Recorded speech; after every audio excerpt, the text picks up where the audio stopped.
Política, ciencia, humor, biografía.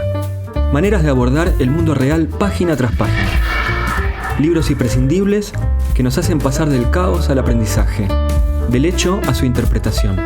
Todo está ahí, para ayudarte a entender la realidad. Bienvenidos al podcast de No Ficción. No Ficción, un podcast de Penguin Random House, grupo editorial, sobre libros que revelan las historias más deslumbrantes. Presentado por Patricio Zunini. Pocos libros como el de hoy tienen tanto que ver con nuestra vida cotidiana. Podés ser religioso o ateo, de derecha o de izquierda, relajado u obse. Seguro, en algún momento del día te encontrarás ante estos dilemas pragmáticos. ¿La carne hay que lavarla? ¿Cada cuánto hay que cambiar la esponja? ¿Qué son estos ingredientes en la letra chiquita del envase? ¿Cómo hago alcohol al 70%? ¿Hay que bajar la tapa del inodoro? ¿Cuándo lavandina y cuándo detergente? ¿Cuánto aguanta una mermelada fuera de la heladera? ¿De dónde salió esa cucaracha? Preguntas simples y concretas para las que no se puede confiar mucho en Google. El mundo de la limpieza y la desinfección tiene una ciencia propia. Se llama bromatología y 3 expertas del nivel universitario se animaron a bajar la teoría para consumo de amas y amos de casa desesperados.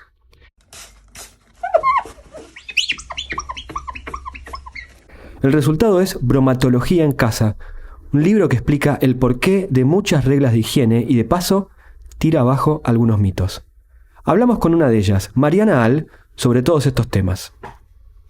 Soy Mariana Al, técnica en alimentos y cofundadora de Bromatología en Casa. Mariana, ¿cómo se llega a escribir un libro a partir de una cuenta de Instagram? ¿Qué la llevó a hacer divulgación sobre esta temática? Para poderte responder esto tenemos que ir de atrás para adelante.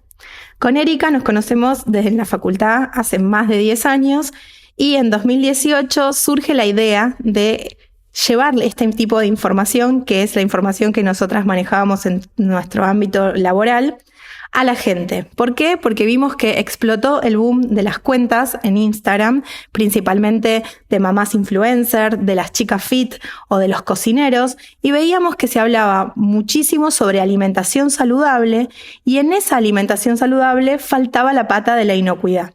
Desde el ámbito de la bromatología veíamos que si bien es saludable el tipo de ingrediente que se utilizaba, tal vez la práctica de elaboración era incorrecta y esa falla en la práctica de manipulación podía llevarte a una intoxicación o a una enfermedad transmitida por alimentos. Por eso es que de ahí nace la idea de transmitir estos conocimientos que nosotros aprendimos, parte en la universidad y parte en nuestro ámbito laboral, para la gente, porque la realidad es que todos cocinamos en casa. Todos los días, al menos una vez, cocinamos en casa. Y con la pandemia mucho más, ¿no? Que cocinamos todas las comidas dentro de casa. Y esa era la idea, llevar estos conocimientos de manipulación al consumidor final. Para vos, ¿cuáles son los preconceptos más arraigados en la gente sobre lo que hay que hacer y lo que no hay que hacer a la hora de limpiar la casa y conservar los alimentos? Me refiero sobre todo a los falsos mitos. Con respecto a la manipulación de alimentos, hay 2 mitos que fueron los más consultados en la cuenta. Por un lado, descongelar a temperatura ambiente. ¿Quién no lo hizo? Todo el mundo alguna vez sacó una presa de pollo y la dejó sobre la mesada para que se descongele y poder cocinarla a la noche. Bueno, esto se evita fácilmente con la planificación. Cuando nosotros congelamos, tenemos que previamente saber lo que vamos a cocinar y bajarlo a la heladera entre 12 a 24 horas previo a su uso.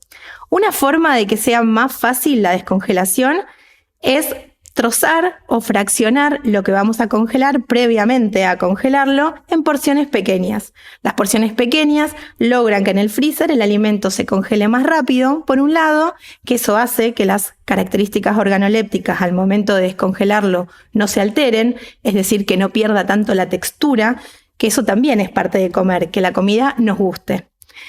Una vez que nosotros congelamos en pequeñas porciones, cuando nosotros queremos descongelar, esas porciones en la heladera se van a descongelar más rápido. No es lo mismo descongelar una porción de guiso de lentejas que querer descongelar un lechón entero, ¿no? Obviamente. Si nosotros lo trozamos, lo vamos a poder congelar más fácil al lechón y al momento de descongelarlo va a ser más sencillo. Esto se logra siempre con la planificación. Por eso el gran mito de descongelar a temperatura ambiente desfavorece en todo sentido al alimento. Por un lado, el riesgo. Cuando nosotros dejamos al alimento sobre la mesada, lo exponemos a las condiciones óptimas para el crecimiento de microorganismos. La temperatura ambiente, el oxígeno, la suciedad que puede haber también en la misma mesada. Por ende, lo conveniente es siempre descongelar en la heladera. Otro mito que tuvo gran repercusión es el famoso "el horno no es heladera". Todos tenemos la creencia, porque mamá lo hizo así, porque la abuela lo hizo así, de que guardamos alimentos recién hechos en el horno y se pueden conservar hasta el otro día. Bueno, esto es falso. Dentro del horno tenemos temperatura ambiente, una de las condiciones óptimas para la multiplicación de microorganismos. Todos los alimentos, una vez que los cocinamos, los tenemos que llevar a refrigeración para extender su vida útil. Esta es una pregunta para los que la vida nos lleva un poco por delante y nos desorganiza un poco. ¿Qué alimentos pueden quedar fuera de la heladera y cuánto duran? Solo aquellos alimentos que indiquen en su rótulo que se pueden conservar a temperatura ambiente. Si estamos hablando de alimentos frescos, sí o sí tenemos que llevarlos a la heladera porque las bajas temperaturas van a extender su vida útil. ¿Ayuda a limpiar de más? ¿Hay excesos innecesarios? Volviendo a la limpieza excesiva, si vamos a hablar de casa, hay 2 lugares que deben estar correctamente limpios. Uno es la cocina. ¿Por qué? Porque ahí manipulamos los alimentos, lo que vamos a llevar a la mesa. Así que es muy importante repasar en forma diaria las mesadas donde manipulamos lo que cocinamos. Otro lugar que es muy importante es el baño. La realidad es que no es conveniente. La hiperhigiene no es buena. Nosotros convivimos con microorganismos en el ambiente, sobre las superficies, incluso en nuestras manos. Nuestras manos son el principal vector para llevar microorganismos de un lugar a otro. Por eso es muy importante la higiene de manos. Ustedes realizaron inspecciones en lugares de trabajo como establecimientos gastronómicos y fábricas de alimentos. ¿Cómo estamos a nivel bromatológico? A ver, es complejo hablar de esto, porque primero tenemos que diferenciar. No es lo mismo una planta productiva que un local gastronómico. Si nos vamos a las grandes empresas, todas invierten en capacitación y la capacitación a largo plazo es una herramienta para prevenir la contaminación de alimentos y posibles enfermedades. Este tipo de empresas recibe auditorías, hacen tomas de muestra, tienen el mismo personal capacitado sobre inocuidad y esto hace que sus alimentos o sus productos sean seguros. Ahora, si nos vamos a un comercio más pequeño, como puede ser un local gastronómico o un almacén de barrio, la realidad es que tienen una habilitación comercial y tienen que hacer los empleados el carnet de manipulador de alimentos. Pero no hay una inversión en capacitación constante sobre sus empleados. Por eso el riesgo de que haya incorrecta manipulación es mayor. Y nosotras constantemente fomentamos a que inviertan en capacitación porque es una herramienta para la prevención. ¿Y la responsabilidad del Estado a nivel de campañas de concientización? Hay distintos tipos de campañas. Están las que son a nivel nacional o las que son provinciales o de los propios municipios cuando se da algún foco donde se detectan, por ejemplo, casos de triquinosis, de salmonelosis y también las campañas masivas, por ejemplo, la del síndrome urémico hemolítico, que es sumamente conocida, que es la prevención porque es una enfermedad que afecta principalmente a los niños. Mariana, ¿dónde estudiaste bromatología? Bueno, acá antes que todo te quiero explicar algo.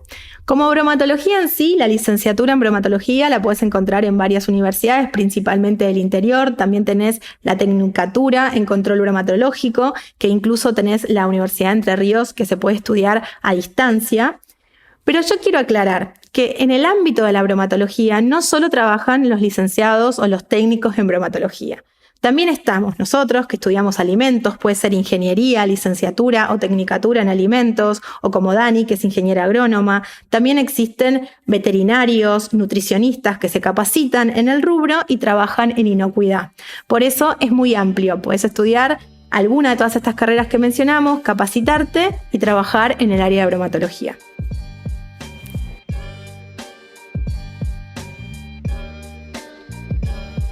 Bromatología en casa es el resultado de los conocimientos y trayectoria de Mariana Al, técnica en alimentos, Daniela Krimer, ingeniera agrónoma, y Erika Pitaro Hoffman, ingeniera en alimentos.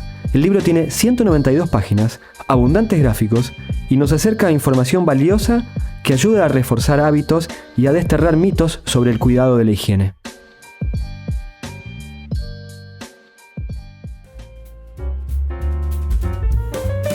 No Ficción es un podcast de libros de Penguin Random House, grupo editorial, presentado por Patricio Zunini.